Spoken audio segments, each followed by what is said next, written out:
We have a few different bikes in our facility. We have cycle bikes, which are downstairs in our studio. We have recumbent bikes, which allow you to lean back, and these are called upright bikes. These are great for indoor cycling, but also allowing you a bigger seat to be a little bit more comfortable, and your handlebars are higher.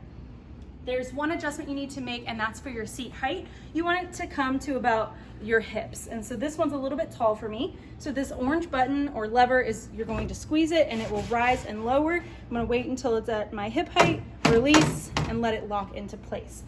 Go ahead and step one foot onto the pedal, the other foot onto the other pedal. There is no adjusting here. Actually, there is. So you can just pull that strap down if you need to. On the cycle bike, you can start moving your legs and you can hit the go button to get started.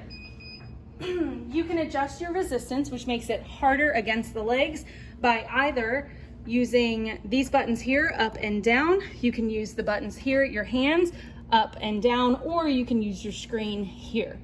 This machine features Sprint 8, which is a program that allows you to do 30 seconds of work followed by 90 seconds of rest for 8 rounds, or you can select any of the other training workouts, or even do a manual workout if you know exactly what you're looking for.